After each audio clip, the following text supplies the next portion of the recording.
This is part 10. Yep, part 10. Oh, well, welcome to part 10. Yeah, after that weird collision detection from crushing. Sonic community, we can't count. Exactly. That's why we always forget about that. I think it was called what? Sonic 4, was it? I think. Oh man. Yeah. Yeah, I think it was like Sonic 4, but there's like Sonic 4 Part 1, and then I think of Part 2 came out. 2's after 1, right? Yeah. Okay. Yeah. That sounds right to me. Yeah. I was younger, I don't know what that weird thing about the Adventure series is. I feel like there's supposed to be a third one, but I don't know if it's actually out or not. Sonic Adventures, Sonic Heroes, and Sonic Adventure 3. Oh, there you go. You finally learned it. learn is a very strong word. I'm pretty sure I just hit a button accidentally and did it. Well, I mean, that's how you learn. You do something by accident, and then you know you can do it. right. Like that. All right. There you go. Yeah. Now you're having fun. No, you can monkey bar. Oh, okay. Never mind. Well, whatever. Doesn't matter now. So yeah, with the ice physics here, it's like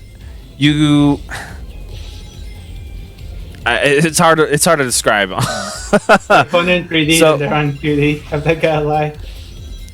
It's like you can just hold the run button down, and like that's Sonic's cue to like instantly get ready for ice physics. It's kind of weird to describe like that. It's like as soon as he lands on the ice, like in a section like what we just did, he loses momentum. Yeah, he loses his momentum, but just like tapping the run button without moving the stick at all, like he auto sets for ice physics.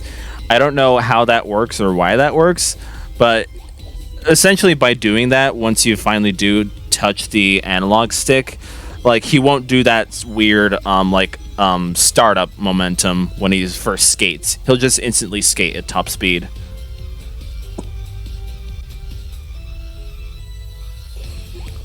So yeah, it's weird that the game has a lot of hidden mechanics that it doesn't really teach you about, but I still like them nonetheless.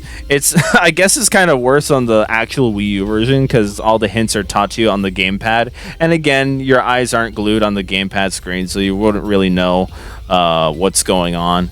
Yeah, pretty much all the gameplay is happening on the TV. Right. Yeah. I mean, the thing is, they had to like update the leaks because despite us calling it the Wii U version, I'm playing this on Steam. Right? Yeah, you're playing the PC version. Yeah. PC Master Race. Right.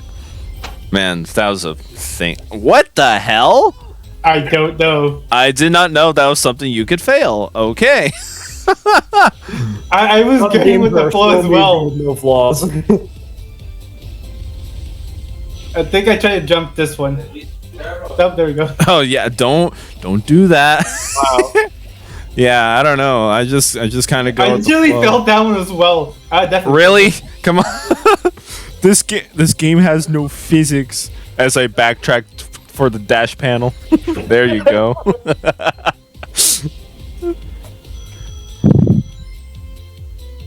Okay, there you go. I mean, Sonic games nowadays kind of require the dash panels because it's just impossible to play the game otherwise. Yeah, I'd rather. Yeah, that is a good point though. Yeah, I'd rather the dash panels be a plus rather than a necessary. No, not even an obstacle. I don't. It's actually funny because I have seen some gameplay footage where they do treat the dash panels as obstacles. Then they can't progress through the level. Oh, I said optional. Oh, I heard obstacles. Same thing. I'd rather the dash panels be a beneficial way to grab up speed instantaneously, rather than a necessary tool. Right. Yeah, because then basically like any modern game like in recent times, like they're required. Like I've seen videos of people like taking out the dash panels in levels, and it's actually impossible to finish the level because they're required to play through the game. Yeah, Sonic Forces being the worst case. Basically, yeah. If you take out the dash panels in Sonic Forces levels, you just can't finish it because the levels, like the game is built around being able to like actually play with those things in mind. Yeah, it's just bad game design all around, actually. Yeah. But there's and then there's also the times where they just put multiple dash panels in a row. Okay. Yeah, there'll be times we'll fucking have like 5 dash panels back to back. Yeah, I don't get that. I don't. I actually also another part where I don't mind dash panels is like a course correction thing, where like if you're going around in I don't know circles or anything, if you just hit a dash panel, it'll get you on a set pathway, like a general direction where you want to go. That's probably what the Frontiers mentality is going to utilize dash panels, given its open world. But even in just the other games, I like them as course correctors. But when you have 5 in a row, I question the physics.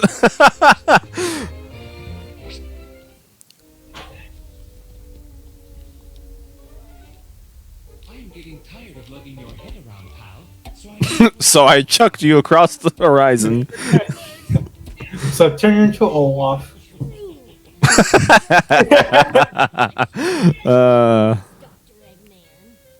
I think the movie came out the same year as the game. I wouldn't be surprised. I think I know a way to cause This game's 10 years old, by the way. using no gravity effects. Damn. Yeah. What Yeah. the fuck did they do to Cubot? He's a killer now. Of course, there'd be some left that. It is time for crap, apparently. Monster tails. Oh yeah, Mr. Krabs. I'm sorry. I suddenly felt very mean. All right, they did come out the same year. Yeah, I'm smart. For now. Huh?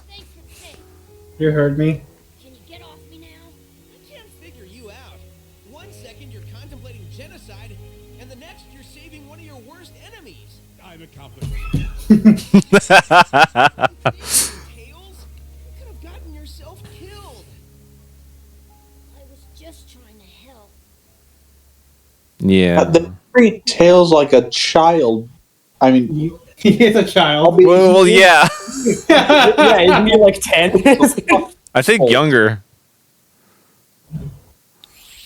like I know Tails is canonically a child, but he's also a fucking genius. I know he built a airplane, and I think he says in this game he built a supercomputer with a toothpick and dishwashing detergent. Yeah, Which makes no sense.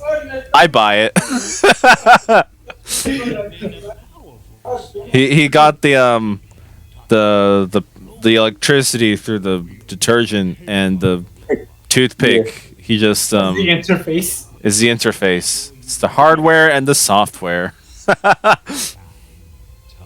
No, the detergent is part of the software. I think he forgot Yeah, that's what I to mean. list components such as a circuit board. A power outlet. The fucking sun. I'm pretty sure this one is where you're just That's stupid. you're gonna see me suck the most. Oh, really? Not this level specifically, I'm pretty sure, but later But ones. the later ones, gotcha. Yeah. Well, it's what you get. Yeah.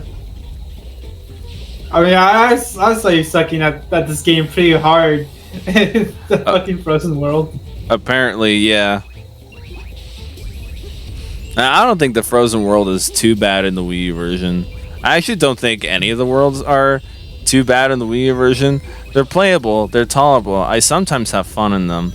Sometimes have fun. Sometimes, well, like it's more often than the 3DS version. Because again, like the few moments that I do have legitimate fun in the 3DS version, it's absolutely killed when I have to do like a quota capsule. That's what I'm gonna call it now. A quota capsule. It's just absolutely killed whenever I run into those things. I don't understand. Are these just timed? Yeah, they're timed. Oh god, that sucks. Yeah, so then you have to hit him. Like, he'll do it. Or not. But yeah, I have fun with it. It's also just a cartoony style of this game. Because again, yeah, I guess it is weird for Sonic, but at the same time, I like Mario. So I'm not miffed at the fact that Sonic's just kind of doing the same thing. So I kind of have fun with the world of this game as well.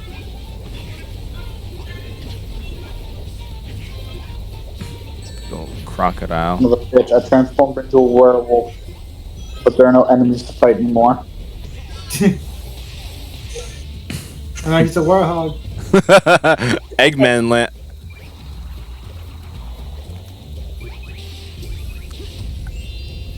No. Yeah. Yeah, then you have the kick enemies here. Yeah. Do you think these have to add variety to the game, or just are a nuisance?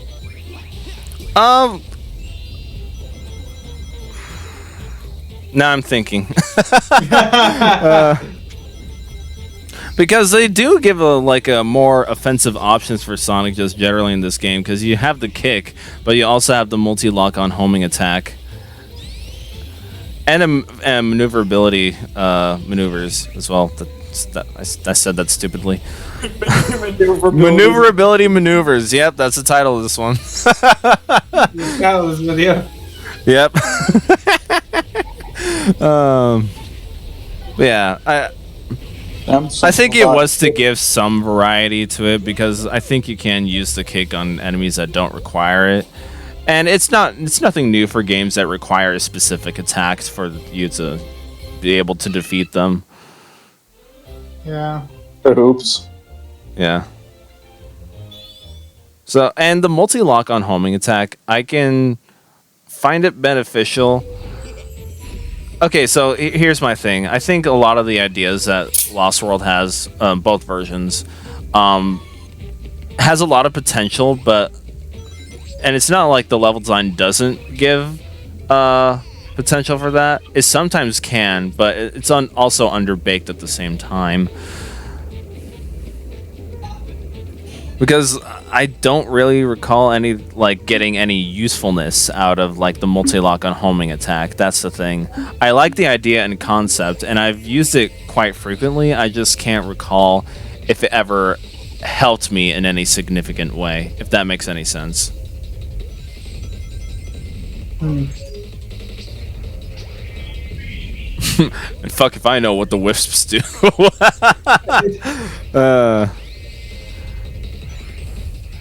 Yeah, freaking. Okay, so it's awkward to control this thing because you have to use a 3DS gyroscope for it. Oh, okay. I was gonna say, I feel like you have to use the gyroscope. Yeah, it's not.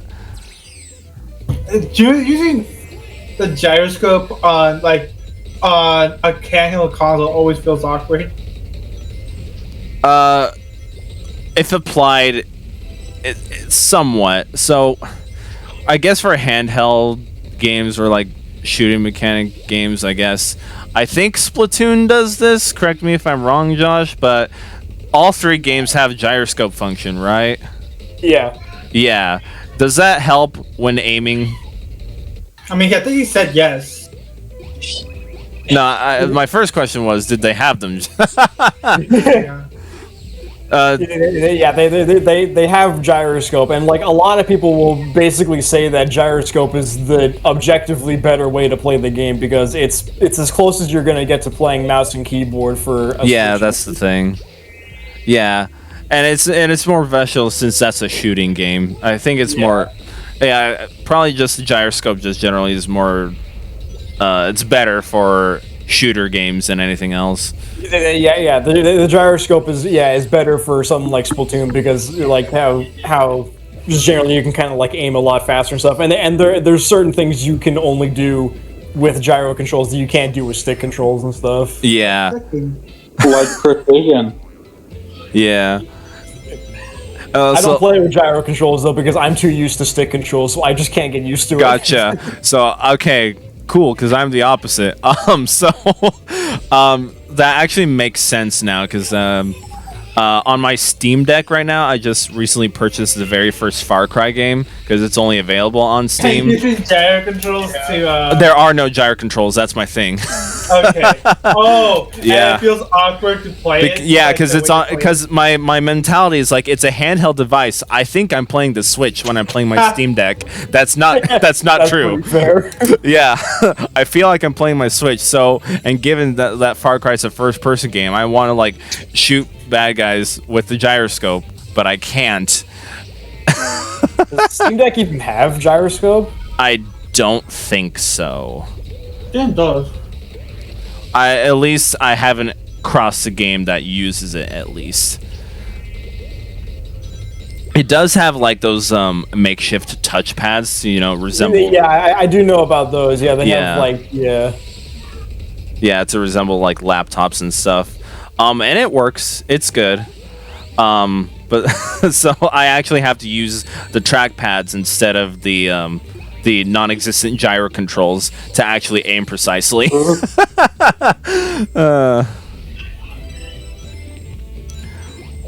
So it's just really my Switch muscle memory fucking with me. Just Yeah. sucks. Yeah. I'll eventually get used to it. I hope. Yeah, most times it's just literally a thing of getting used to the new way of playing. Yeah.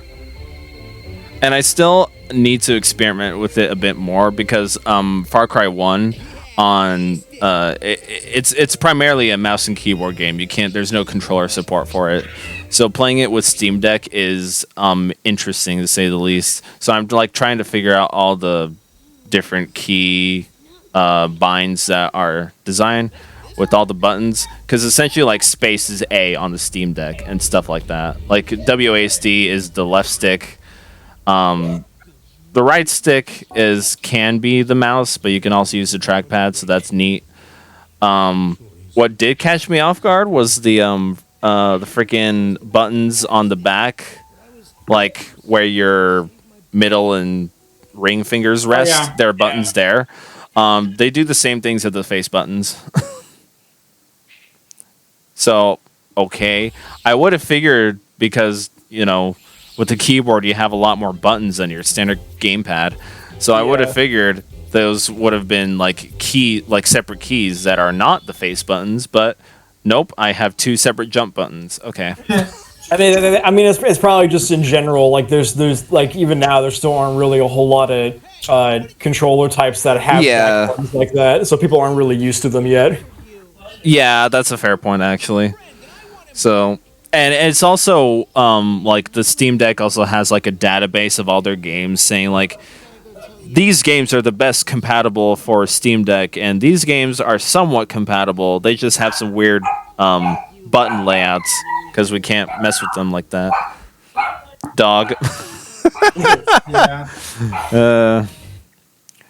And then for stuff like Far Cry 1, it's like no game is compatible with this. This is bad.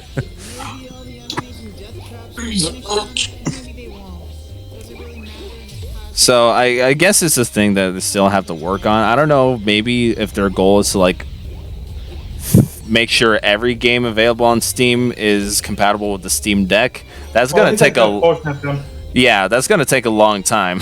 That's gonna take too long. I think they'll probably try to at least get a lot of the like popular like main ones that are Right. compatible. Yeah, because I have noticed like one of the like top priority ones that they have done are like Spider-Man and God of War. That's like fully compatible with Steam Deck. But stuff like Far Cry 1 that was released like what, almost 20 years ago now. Nope, sorry. Use our That's stupid. the game you wanted to play on it, wasn't it? Yeah. It's the only system that has I say system. It's the only thing that has Far Cry 1, so yeah. Because PC and console game things were weird in the 6th generation of games, consoles rather. Like stuff like Call of Duty games, like the very early Call of Duty games, when they came over to console, they weren't exactly like straight ports of the. Good job, straight parts of the PC version. It's like they had to like read. Oh, you died a lot. Yeah, I died. So I can see why you struggled. Okay. So they basically had to like re-release it with like a different title and stuff. So it's like Call of Duty, Big Red One, and stuff like that. And I think Far Cry 1 is like re-releases like Far Cry Predator or something. I don't really know. But it's basically their way of saying, hey, we got Far Cry to run on the GameCube now.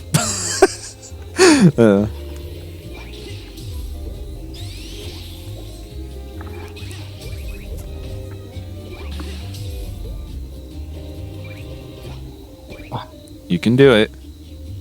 No, you can't.